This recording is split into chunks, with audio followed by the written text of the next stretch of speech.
All right, everyone. Today I am going to go through my teacher planner from this past school year. This is the Erin Condren teacher planner. I've been using these for past handful of years.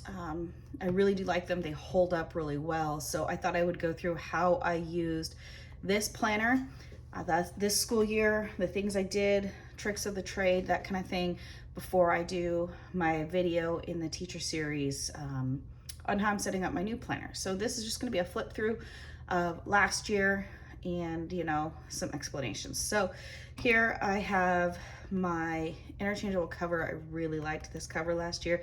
These are awesome because they come right off, pop back on. Okay.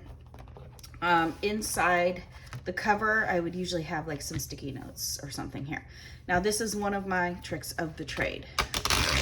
This is one of the page protectors from a previous teacher planner, and all I did was I snipped these edges and put it in the front. So I make a password sheet for my students each year as a guide for them to write their things on, so they can utilize that. And I always have one in the beginning of my planner. It never fell out of my planner all year long. So if you want a page protector for something, just snip one out of the ones from the previous year, even snip it out of the back. So this was the retro stripes. You can see it was a busy year. I didn't even get to the point of writing my name in it. Okay, so first page, I did add some sticky notes and things for items of privacy that I didn't want to have out there. Let's see if I can zoom you in a little bit more. Okay, let's move this over so you guys can see a little bit better. Okay, that's good. Okay, so here you have the all about me pages. This is where I put some of my teacher passwords and things. And then I always keep a list of committees that I serve on for background purposes. Keep track of that. So the next page, communication log. I didn't use this page this year as a secondary teacher. You know, I have upwards of 80 students. There's not enough room here for me to write down every time I contact a parent. So next year I do have a plan for this page, so it won't kind of just be a wasted page. But I didn't tear it out because I liked having the divider here for my calendar. So here is my calendar. For the yearly calendar here, let's see if I can get this a little bit better. Okay, so for the yearly calendar, I used the Erin Condren dot stickers, and I made some script stickers down here for everything. So I had teacher work days, holidays, DCAS testing, early release, CCRSPD days, parent-teacher conference day, accelerated withdrawal report cards, progress reports, sick day, personal leave, end of quarter. So I did not follow through with my sick day, personal leave, and adding those things in. Really, this was just an overview that I did at the beginning of the school year. I did refer to it, but not gonna lie, our calendar changed once or twice during the school year. So I'm still gonna do this. I do like having that overview, but you know, it's okay if it changes. These do, if you use these stickers, they do come up pretty easily and you can replace them. Okay, so going on from the year plan. I used the year plan for our SMART goals. So for the SMART goals, we set a SMART goal in our focus collaboration groups, and then we meet as a team to come up with how they're going to be assessed in their common formative assessment for that goal. And we work through it, and then, so this is how I kept track of my data, at least in the narrative point of view. So I would put the goal for each one, and then all the way through June, and then the actual, whether they met the goal or not, was kept in another file in a more of a digital form. So I like this because I could always flip back to what goals we had completed, what standards we had covered.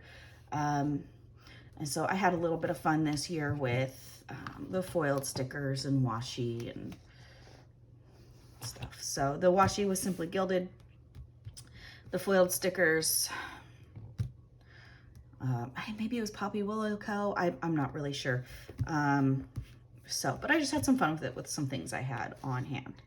So on the graph pages, here I had some foldables that I created for privacy and of my IEP students, 504 students, things like that. But I could flip back and forth through their foldables and double check their accommodations and modifications.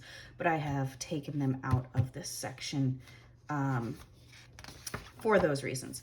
Then on this page, I just glued in some, our schedule and, our bell schedule, master schedule, things that I would need to refer to through the year.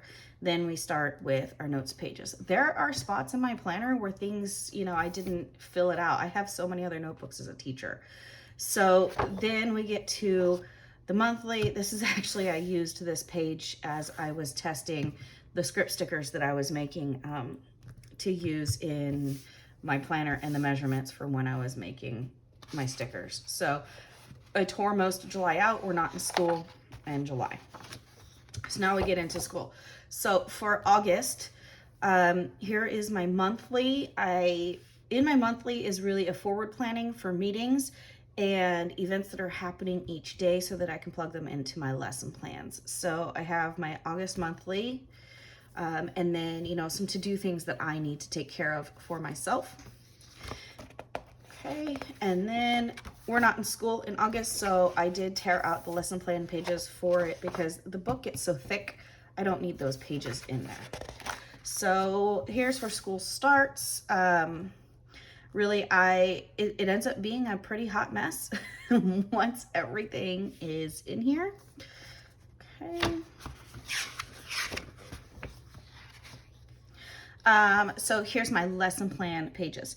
So how I do this, I type up my lesson plans, and then I glue them, or not glue them, but I print them out on sticker paper and then I stick them down. So sometimes the measurements aren't exact, but I do my best. I change up my format throughout the year as it works for me. So, I have whited out some things that are not things that I don't want to put out there, obviously. So going through, and then there's some weeks where you just don't get to putting it all in there, and that's fine.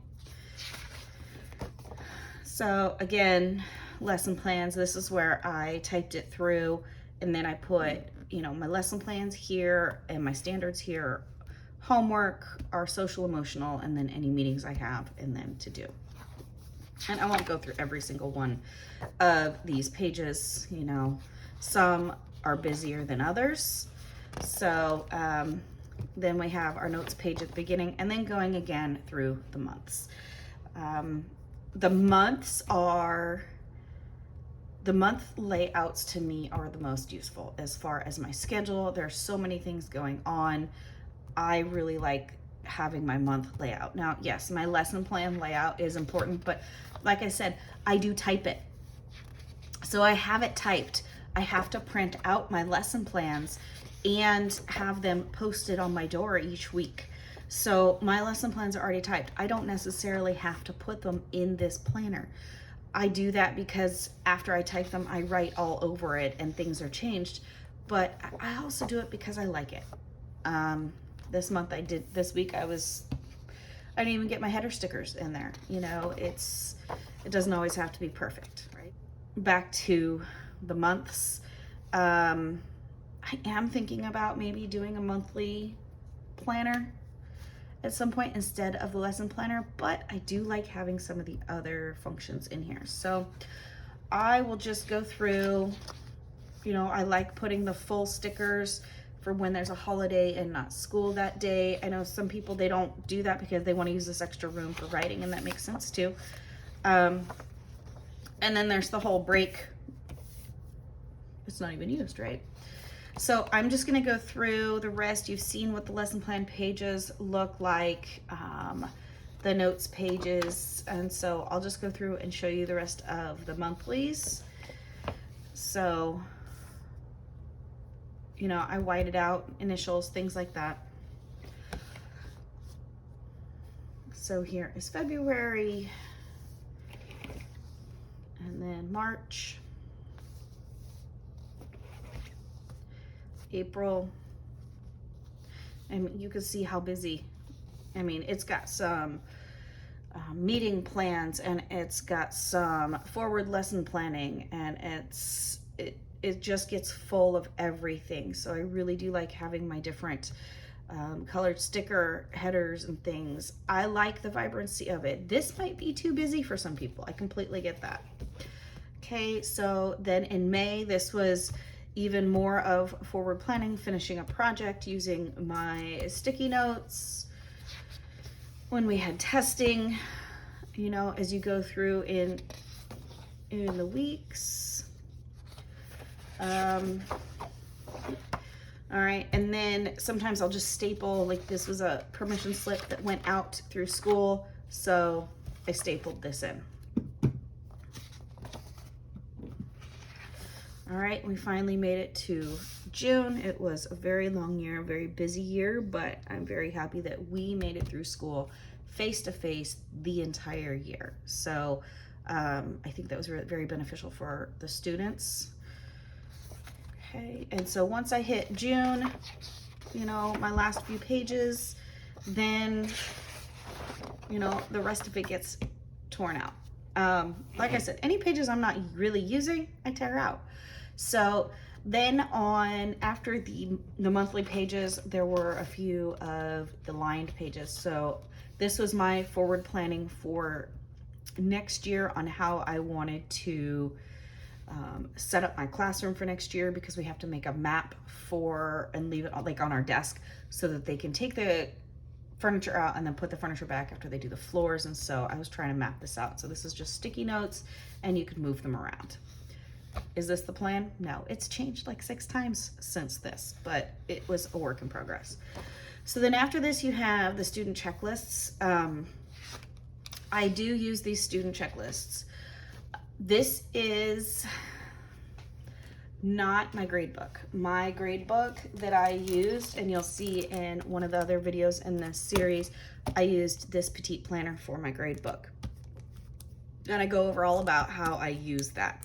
But this is for my summative data for the students.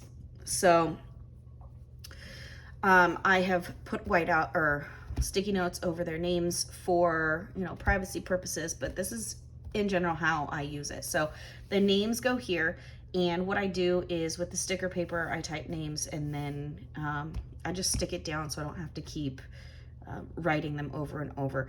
I put my information that I want up here at the top. Now on this side, there isn't a place for names. I just put the sticker paper here anyway, and then just use up that column. And so I work from the outside in. So here is where I was looking at the data for the SMART goals that I referred to in the beginning of the book.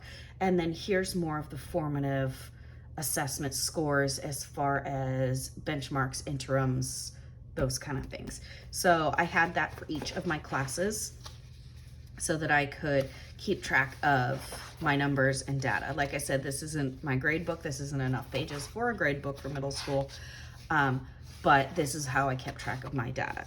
Now I do have 1, 2, 3, 4, 5, about 9 more pages of these checklists left. Could I have used this for a grade book? Probably. I just didn't like keeping it in this larger size. So these will get torn out and actually utilized later for something else. So the reason I liked this last year was I fit all of my classes grades in this book, and if I needed to take it with me, it slid right in this pocket. So keeping it in this pocket was really useful. I didn't take it home very often. I also had my folio that I used for carrying the teacher planner around, but my teacher planner really only went home a handful of times, like when we had work from home days, training days, things like that. So I'll take this out. This is a new one. So next in the teacher planner, there are sticker pages that were in here. I don't even know which ones they were. I think they were this one and this one. Yeah, and this one. I have a whole stack of them because I tear them out and cut off the little edges here. And sometimes I'll keep them in the folder here, so I use them, but this was my cleaning out my planner at the end of the year, and so I took them out so I can use them later. I didn't use a whole lot of these. I used some of them, but as you saw before, I also had made my own stickers for my planner. I do really like these stickers, however, so I am going to keep them and use them in the future. So after that, you get to choose how many page protectors. Now these are very thick page protectors. I really like them. I always add 3 to my planner. That's the most that you can add. But like I said before, you just snip them out and you can add them in different places in your planner if you like. So this is in these pages is where I house things like a copy of my license or transcripts, professional development, things that I want to keep track of. After the page protectors, we have the back cover. You can put sticky notes on here. That's the end of my teacher planner. I hope that this video helped you figure out what you're going to do with your teacher planner. And then I will do a setup video for this year's teacher planner. And then add maybe some monthly plan with me's in there for how I set up each week with my lesson plans. If you have any questions or comments, go ahead and add them below. If you like my videos, please like and subscribe. I will have this added to my playlist of setting up your teaching year.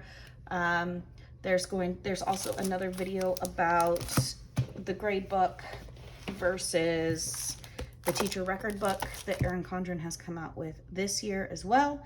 So take a look at that, and I hope you have a great day and a great new school year, and thanks for watching. Bye.